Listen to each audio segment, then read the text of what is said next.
Hey, Tony Gas is here popping in. Now, y'all know when we get the time, we'll touch on us a little relationship topic. And I was seeing that Nicole Kidman, the actress, and what's the name? Keith Urban separated after 2 decades of marriage. And I was sitting with a gentleman today, and he was married for 28 years and went through a divorce. And I've seen a lot of people 20, 25 years go through a divorce. And what happens is, in a marriage, you start to have resentment. And you start to count everything your partner isn't doing for you. Everything they're not doing to make you happy, everything they're not doing to please you or to cater to you. And you start to count everything that you think you're doing for them. And instead of asking for what you need, you sit in silence and you wait on them to come to you. And you wait on them to do for you. And one of the things that I realized, y'all gotta forgive me because I'll be having to text at the same time while I'm teaching. One of the things that I realized is that, I don't know who that was.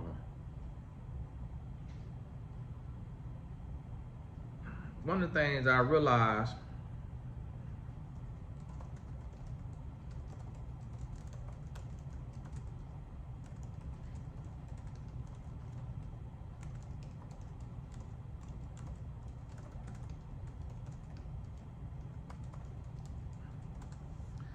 is that, y'all forgive me, we argue about things that we shouldn't argue about. So you have to be mindful when you're in a relationship. And that's why I created a rule. If it's not worth breaking up over, it's not worth arguing over. And you have to make yourself happy. Because you gotta remember this. And this is what a lot of people don't do. A lot of people get into a marriage and become codependent instead of being interdependent. And so they wait on somebody else to make them happy. And they waiting on their partner to fulfill all their needs. If you need to go to Pilates, go to Pilates. If you need to go to the movies, go to the movies. If you need to go to a restaurant, go to the restaurant. If your partner don't want to go, go. Think about this. Think about your spouse in court. So what brings you all to a divorce? And your spouse say, well, they would go to the movie without me. You see what I'm saying? But when you sit there and you waiting on them to do this and do that, you waiting on them to do this and do that.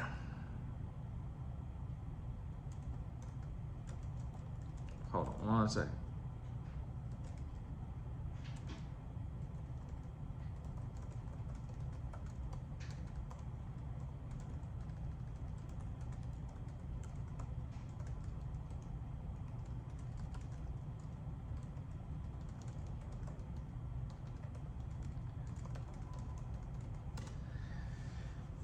And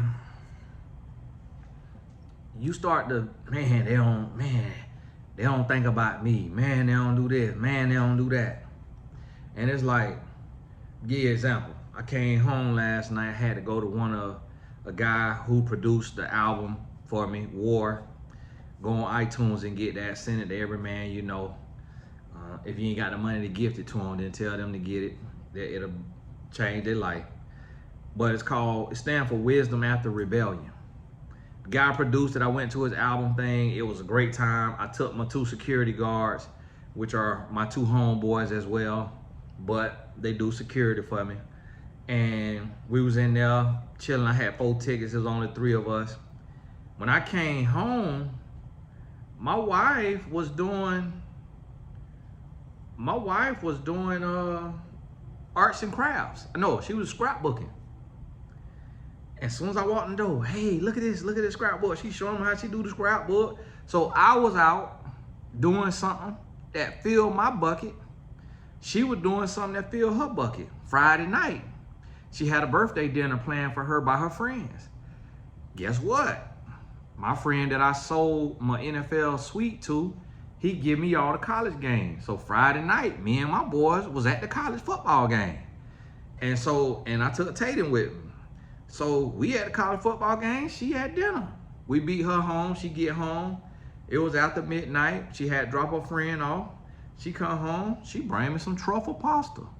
She was out getting her tank full. I'm out getting my bucket full.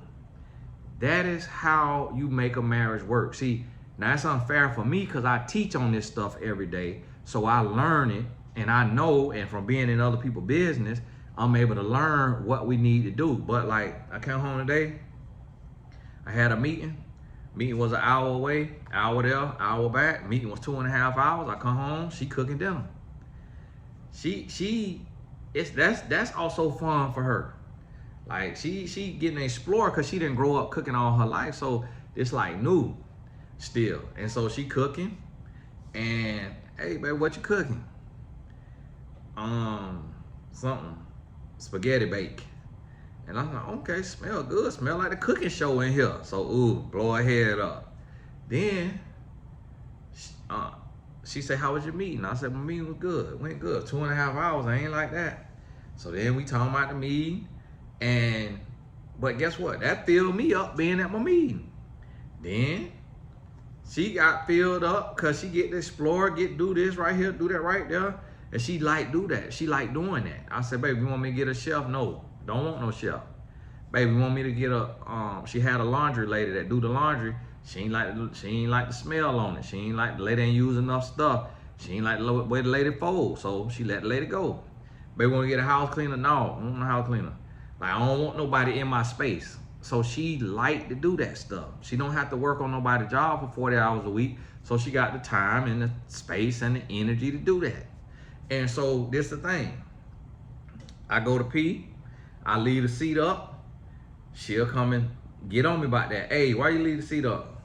Or what help? So now when I go pee, I remember let the seat down. Let the seat down or go to my bathroom. Go to my other bathroom and pee. And I said, what you had to do today? She said, I went upstairs and I worked out. We got a gym at the house. She said, I went upstairs and I worked out. And I was like, okay, guess what? I slept in today. That filled my bucket. I slept in today. Got up 30 minutes before it was time for me to leave. Boop, boop, boop, washed up, whatever. Ooh, ooh, ooh. Guess what? Woke up. She had my shake in the fridge. She had my lunch made. She had my breakfast cooked. So guess what? My bucket full. I had took out the trash last night. So even though she woke up before me, because sometimes I'll forget to take trash out, she'll wake up before me. She'll take trash out. I said, baby, come on now, superwoman. Just wake me up. If I forget, I just be having a lot going on sometimes. She said, no, don't worry about it. Like, I'm cool. Like, I got it. So I hadn't took the trash out last night as soon as I came home from the album release. And this morning, trash was out. They was getting it while I was leaving. I text my wife. I said, hey, baby, please leave the trash and recycling, the cans out for me for when I come back home so I can bring them in. Cause I don't want her getting her hands dirty. I don't want her grabbing the dirty handle, dirty stinking trash can and recycling thing and pulling it up. Like, she'll do it if I'm out of town or if I'm not around, she don't mind. But if I'm home, I want to do that. And what she did, she went grocery shopping, she come home and cook. And then she texted me, hey, can you go to the front door, get enough espresso pods that came. Okay, teamwork make the dream work. Now, guess what I'm doing? I'm working, I'm making a living. What I did today, I sent her $200 on Apple Cash. And now I'm working, making me a living.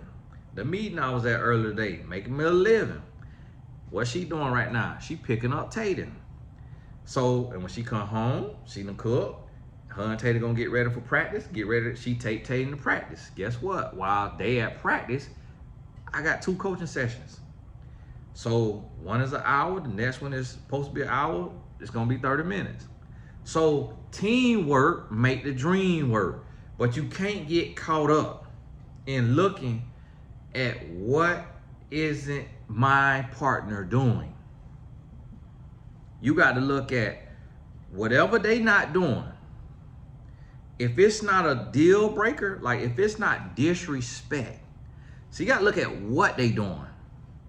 And when you count everything that they doing, that's when you see, oh, this is how they show love. This is how they show love. So then you look at what they not doing. When you look at what they not doing, then you got to look within and you got to see, why aren't they doing this? Then when you do that, then you're like, oh, it's because of this. It's because of this. Because you know them. It's because of this. It's because of this. Or it might be because, oh, it's because I'm not doing this. So let me do this. Then when you do that, then you get to see if they do that, if they reciprocate. If you do that, what you thought would make them reciprocate, and then they don't reciprocate, then now you're able to sit back, okay, what's going on? All right.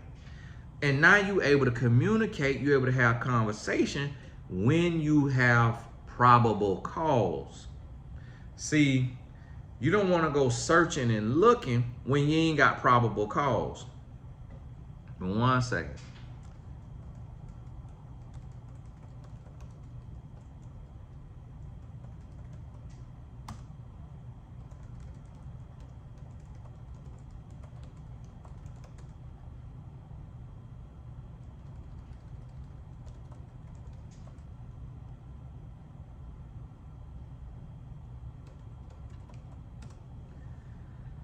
Y'all gotta forgive my wife text me.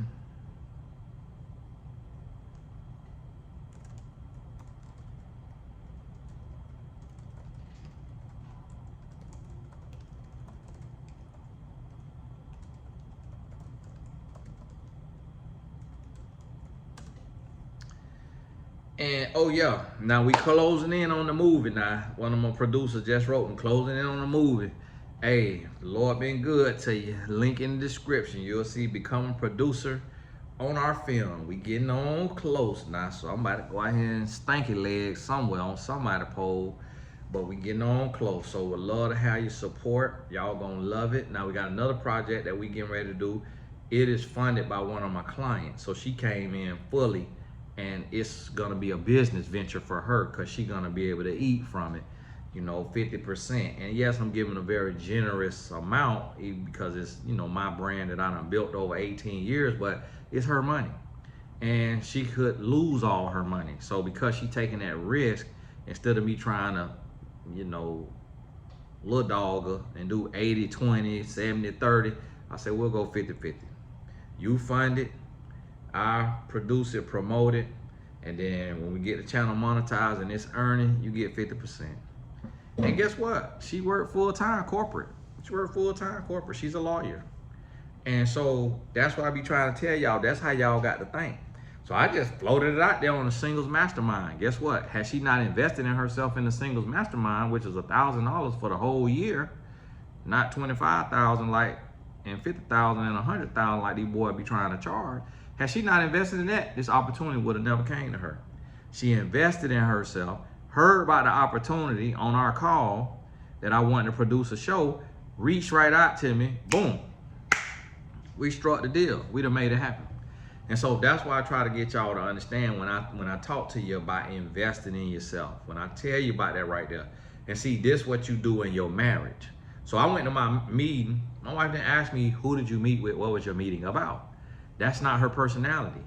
She just really not that nosy like that. Like she really just, she minds her business. Like how did it go?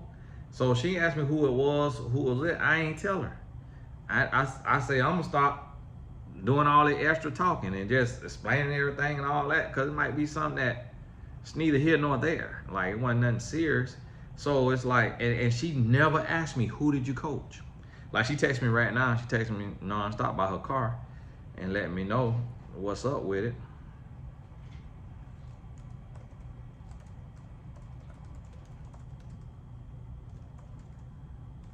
AC been acting up.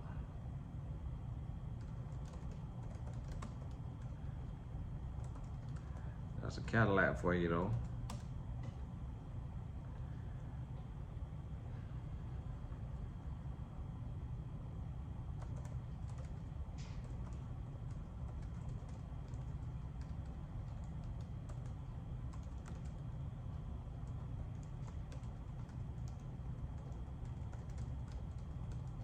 Y'all forgive me. Speaking of my show producer, she would text me right now because we working on getting the channel started. So when we start the channel, y'all will hear me say that every video, so y'all can subscribe to that channel. Of course, you know subscribing is free. So that way when we upload episode 1, the pilot episode, you'll be there, be able to see it. We'll do it as a premiere. So that'll probably be next month or so. So y'all stay tuned. So think about this. Whether you single, in a relationship, or married, I want you to think about, you have to, and I was talking to 2 brothers today at my meeting, and somehow at the end we got to talking about marriage. Because all 3 of us in a relationship, 2 of us married, and 1 gentleman had gone through a divorce. I say, what I have learned, you gotta relinquish control. As humans, we like to control every aspect. We always, what's wrong with you? We always, why you doing this? Why you doing that? Why you ain't doing that? Why you ain't doing that? What me and my wife have learned is to ignore behavioral science. Ignore, redirect, reinforce. Not every move is worth exploring and taking personal. We explore somebody's moves and their normal existence as a human. A single person have bad moves and they live alone. They don't have to deal with nobody in their space, nobody burping, nobody farting, nobody leaving the toilet seat up, nobody clothes on the floor, nobody doing nothing. And single people have an attitude about their air condition blowed them the wrong way, or they roach talked to them the wrong way, and now they'll wake up on the wrong side of the bed. So sometimes you got to let your spouse have their time, have their space. Let them sit there. Let them, like, they're gonna be all right. You see them breathing. You don't have to every single day, all the time be, what's wrong with you? What's wrong with you? What's wrong with you? Just let them sit there. Because what you don't realize is sometimes as humans, we exhibit attention-seeking behavior. So if your spouse exhibits attention-seeking behavior and every time they do something,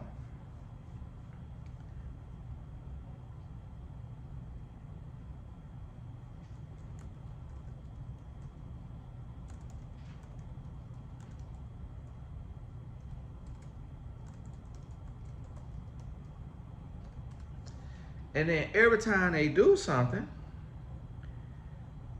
what's wrong with you? What's wrong with you? What's wrong with you? Now you emotionally drained. And then they might say nothing. Then you like, yes it is, what's wrong with you? And then they're like, nothing. Then you like, okay, well fine. Then you get an attitude. When, if they just sitting there, they moping around, and, cause listen, this is an adult. So they gotta learn how to communicate. They got to learn how to communicate. So if they don't come to you and say, hey, I need to talk to you about this right here. Or, hey, I need some time alone right now. I need to be by myself a little bit. Like, if they don't communicate, you don't always have to be inquiring. And then guess what? When they don't get attention for being quiet, or for stomping around the house, or for frowning, guess what? They gonna snap over that boo. That's behavior science. That's just humans being human. So now you don't have to start this resentful cycle. And that's what happens. We always inquire within. We want to know what's going on. We want to take it personal. They just want some attention. You give him or her some attention. Then they like that attention. They keep breadcrumbing you. They bring you in. Then you start to get annoyed. You start to get frustrated. You start to get whatever. Then they might say, what's wrong with them? And they might blame it on you. You ain't been doing this. You ain't been doing that. Or you said this or you said that. And then now you get defensive. I ain't say that, I ain't do that, I ain't do that. Well, you did this, you did it. Now it turned into an argument. Now you arguing every other day. That's how people go through a divorce. They say money is number one reason people go through money. Ain't nobody divorcing over money. Newsflash, nobody divorces over money. I know the financial coaches try to use that and all that. Nobody divorces over money. That's not something to divorce over. Money is expendable. It come and it go. You're not leaving the love of your life over a bad budget, over bad spending. You're not doing that. You're going to adjust the sales. You're going to figure it out. Nobody divorces over money. That's just a lie. I am a relationship coach every single day. I have never once in 18 years of relationship coaching had somebody tell me they getting a divorce because of money. That is a myth. You didn't get a divorce because of money. If you saying money is the reason you got divorced, you got a divorce because of resentment. You got a divorce because of poor communication. You got a divorce because of resentment and poor communication that led to infidelity, that led to more resentment and distance, and then money was used as the scapegoat. Money is used as a scapegoat in relationships. Money not used as a real reason to leave.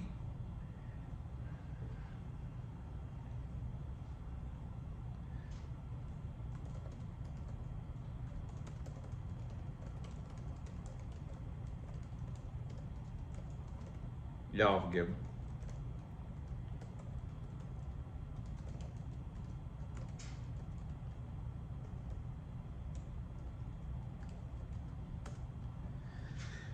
And so that's what I want you to realize and understand is you have to learn to sidestep power struggles. You gotta learn to sidestep power struggles. You gotta learn when you giving, and it's not being reinforced. You gotta learn that also is a form of codependency. Because as a normal human, we don't give if it's not coming back in reinforcement or respect or appreciation. It's like, you're not finna give time to your job if they're not giving you a paycheck. You're not finna go buy your kids gifts and toys if they're not cleaning their room and they're not talking to you with respect. So a lot of times your abandonment issues, your childhood trauma makes you keep dumping onto this person who is not reciprocating, and they just taking. Like, you loving them to death, like you loving them head to toe. Guess what? You got to pull back, and you got to look at where you operating from, and then you got to look at like, oh, I'm not communicating my needs and my desires. I'm just giving what I want and hoping that they will give it back. But they don't love like that. They were not taught how to love like that. They don't know how to love like that. So you have to express what it is you need. Then give them the time and room and space to show you. Then they still may not show you because it's so foreign to them. And instead of looking at it like, oh, I'm making excuses for them because they grown and they could do anything they want to do. No, some people are hardwired because of how they was raised. So then you got to look at it. You got to say, okay, is this a deal breaker? Is this something I absolutely need?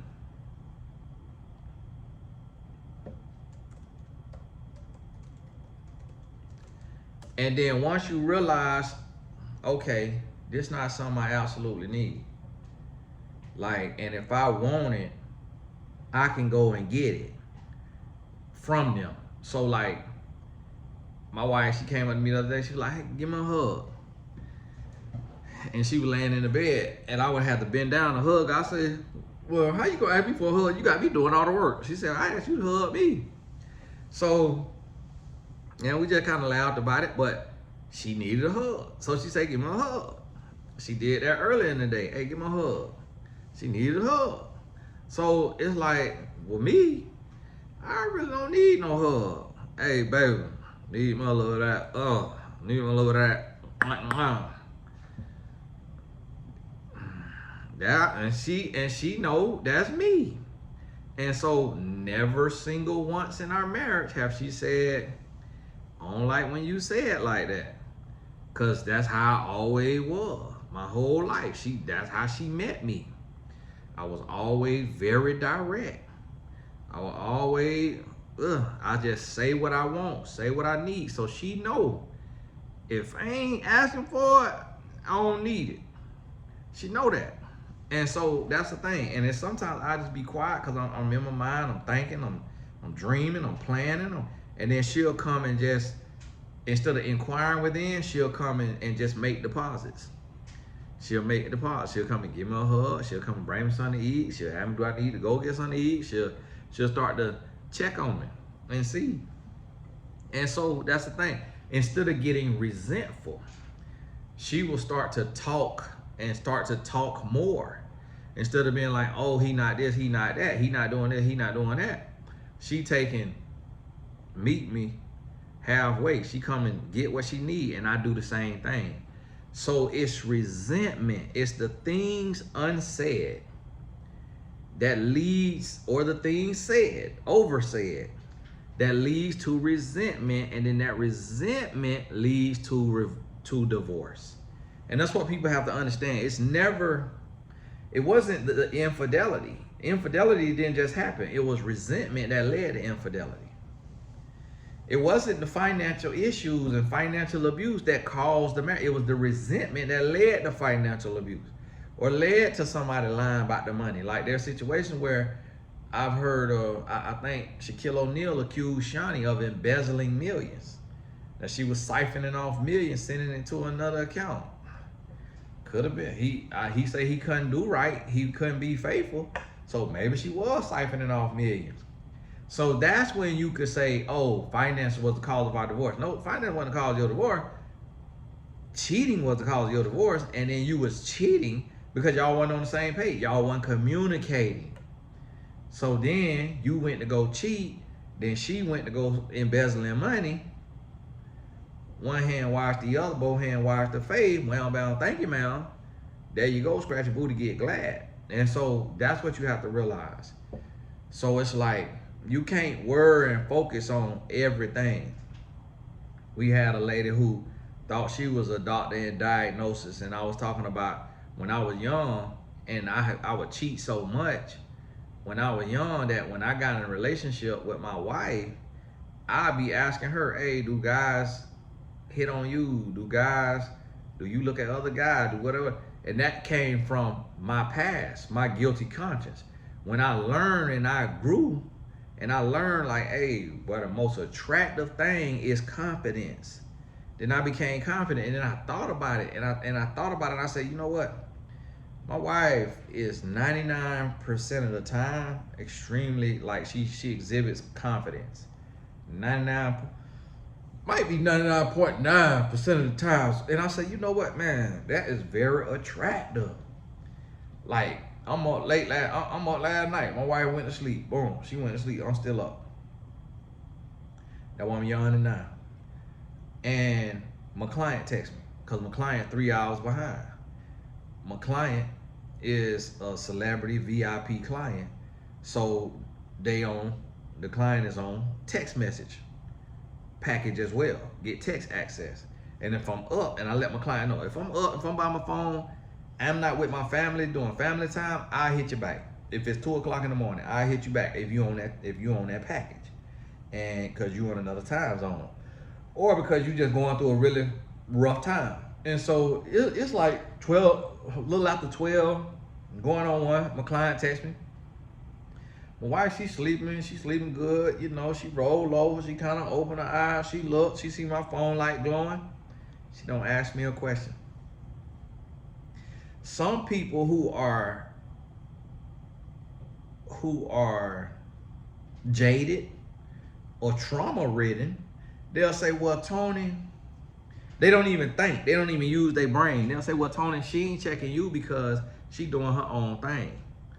My wife go in the bathroom and leave her phone on the bed with me. Like, I pay all the bills. So my wife's money comes from me, meaning that we got companies. When the money come in, it come into an account that we both got access to it, but I'm looking right at it. So anything go out, I could see what's going on. Like, my wife can't just go and embezzle or siphon off. So then I go in there and I'll be like, boom, here you go, boom, there you go, whatever the amount is. And so it's like, and then people don't think about being a woman who is not promiscuous and is classy and having a provider man, a man of God, a faithful man. People don't think about the comfort and the safe space that creates, to where you could wake up and see your husband on the phone 1 o'clock in the morning and you already know he living his purpose, and you roll over and go to sleep. And people don't think about that, and because they jaded and because they come from toxic love, they'll try to say, oh, that means she cheating, and don't even realize that women who have a man that provide for them and love them and treat them the right way, and these women are not HOs, these women are not savages, them type of women will never cheat if they being treated the right way. Them type of women will never cheat. I coach women who done been dogged out and still didn't cheat. And I'm like, so you saying he did all that so you didn't cheat back? And the lady, no, I didn't cheat. I've never cheated. And I can't say that the lady is lying, because I have coached women and I said, well, did you cheat? And the lady say, yeah, I cheated. I cheated back because I met this guy at work and he just started talking. We just kept talking, and then next thing you know, one thing led to another. The next thing you know, we was having that. And next thing you know, we doing this, we doing that. But it was, you know, my husband was gone. He was away all the time. He was gone and he was cheating a lot. So I just thought we was done. I thought the relationship was dead. So it wasn't like the lady was saying, these women, I never coach a woman to where she say he was doing everything he's supposed to do. He was loving me head to toe. He was providing. He was there physically, emotionally, financially, spiritually. And I just wanted to go out and be a thought. I just wanted to go out and cheat. Never hear that. Never hear that. And I see women all the time with their ring on. They don't even pay me no attention. They don't pay me no attention. I see a woman smile, be nice or whatever, and she still gone by her business. Don't try to shoot no shot.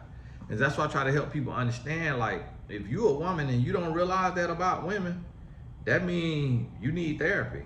And if you a man and you don't realize that women don't cheat at the same rate that men cheat. I know people try to say, and it's always a whorish woman who says women cheat just as much as men. No, you're whorish behind cheat, because I was out there as a good looking ab having smooth talking man trying to get women to cheat on their boyfriend or their husband, and was getting curved left and right. And the women who would cheat would always be women who are unattractive, and they looking for the best looking man they could get because they not used to having an attractive man. Or it will be women who are riddled with childhood trauma. They come from the hood where they had to raise themselves, and they've been being touched since the age of 2 or 3. And guess what though? Not every woman. It would just be some women who, them being violated at a young age, sent them down that path. Other women who have been violated at a young age, they be on the opposite end of the spectrum. And guess what? I had a therapist who should have her license revoked tell me that a woman who was violated in her adulthood, as an adult and as a child, that it doesn't affect them years down the line in their life.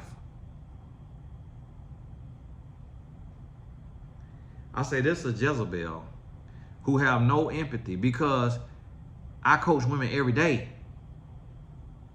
and they still are affected. Yes, they might be having sex with their husband and having kids, but they still are affected by what happened to them at 2 years old, because your brain is on a loop. So you didn't just get over that. You live through that every day that you think about it. Every time you think about it, you relive it. And yes, you get to the point where you might not break down and cry, but if you get in the right setting, in the right conversation, it still can make you cry again, or it still can make you angry again, or it still can make your stomach hurt, or it still can make you throw up, or it still could give you diarrhea. It still could upset you. And that's what people don't understand. It's like humans are delicate and humans are unique. You got to learn your spouse. And you got to learn that it's not a one size fits all. That's no blanket assessment. Like, you got to learn different people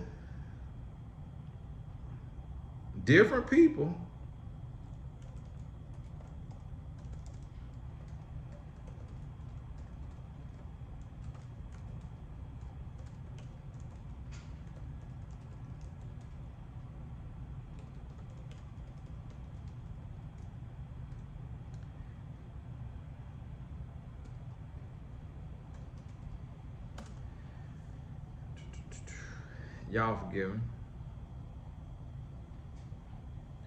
Different people handle things differently.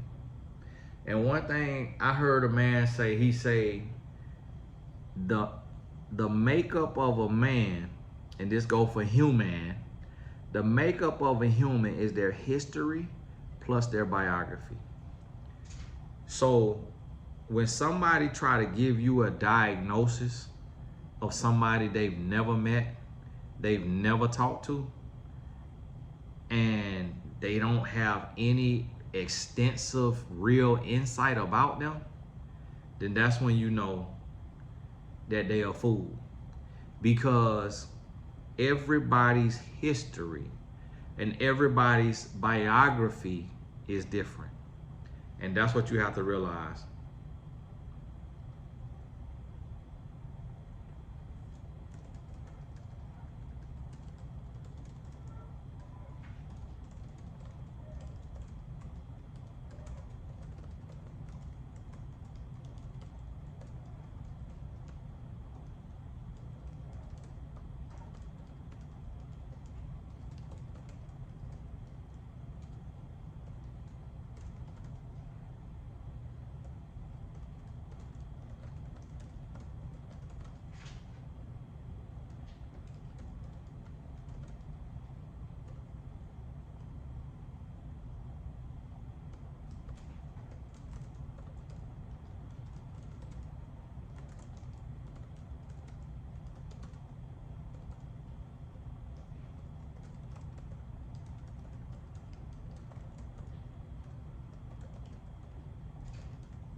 Y'all forgive me.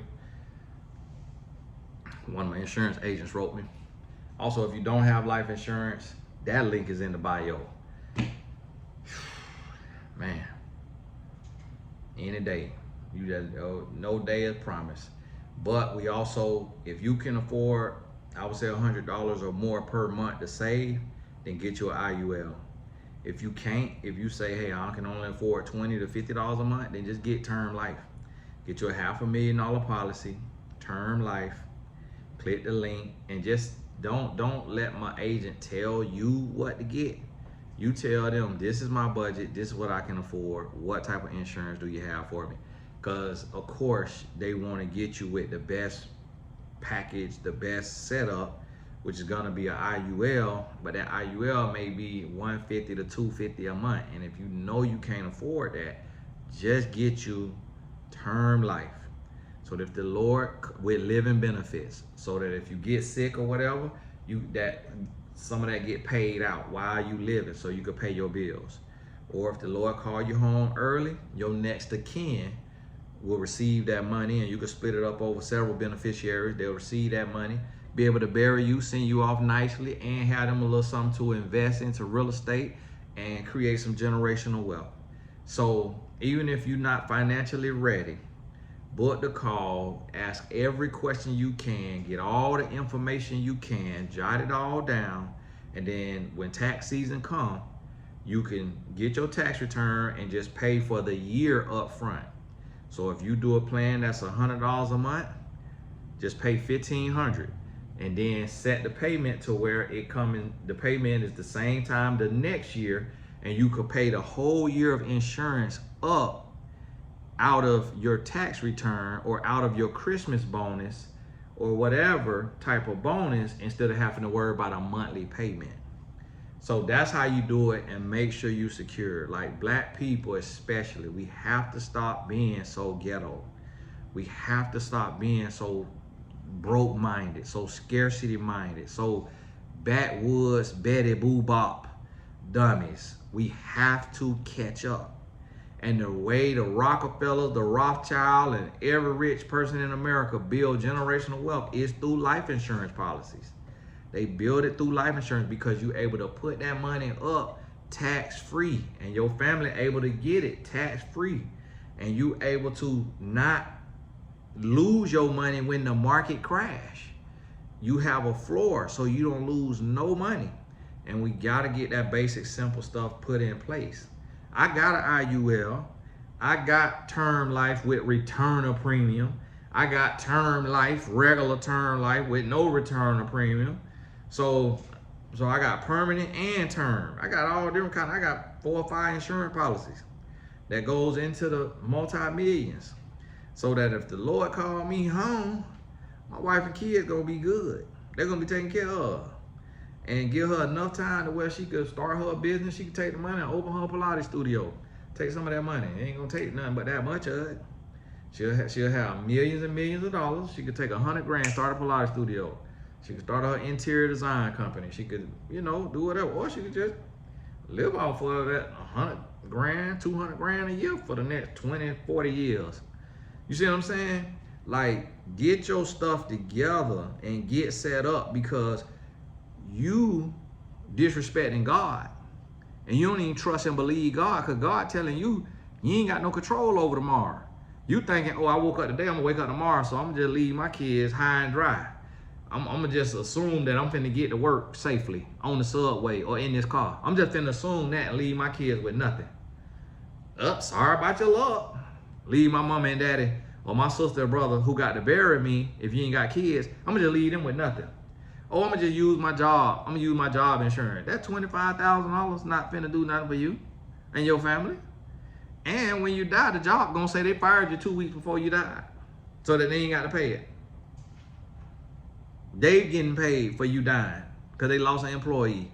They finna get the check. They the beneficiary. They finna get the check. Act like you ain't even get it. Your family ain't even know about it. So make sure you have your own insurance. And so listen, I ain't telling you for my health. I already got insurance. And you say, oh, well, Tony, you telling me that because you want to get paid. Well, how about you get your insurance license, and then you can write your own policy then. You gonna go do that? Spend money and take the time and take the test just so you could get $50 but you get for your policy? So you see what I'm saying? We have to get out of that mindset. People be pocket watching. Oh, you don't want me. No, I'm not insuring you through Tony Gaskins LLC. We have real nationwide. is on your side nationwide. We got real insurance company that been around forever. So listen to me now. Tell y'all not, because I know you watching this video without your own insurance policy. Oh, my job got my insurance. Do you got your own policy? Okay, and the policy you got, where you got it wrong? Yeah. You need to get it compared to see, and then when you compare it, you finna realize, oh my goodness, what the world my cousin put me in? What the world? The people finna have me pushing my own casket down the aisle. What the world? Yeah. Click the link in the description. Let me see what it says, cause some of y'all be acting like you don't know what it say. It say free life insurance consultation. That's the link you want to click. Or if you just want to just get your policy on your own without talking to nobody, right up under it say get term life insurance in under 20 minutes. Click that right there. Boom, there you go. But hey, it's Tony Gaskins. God bless you. Keep your head up. Y'all forgive me. I be forgetting to do my own little advertisements. YouTube put their commercials on. I don't be doing my own commercials. Y'all forgive me. Y'all gonna get tired of hearing me. But hey, God bless you. Keep your head up. We will keep going, keep pressing. We got a class coming up this Sunday. When you go to TonyGaskisAcademy.com, you will see it is the 4th quarter reset. We are talking about a spiritual warfare battle plan in there. Just basically just how to deal with your mood and all the tests that's coming to you. We talking about natural and organic earning opportunities, like which one of your gifts that you need to identify to make money from immediately. And then we talking about health and wellness. I'm gonna give y'all some hacks and some tips to just get a little bit healthier. Just do a little bit, and if you do it and you stick to it, it could change your life. So hey, this Tony Gaskins. God bless you. Keep your head up. We gonna talk soon.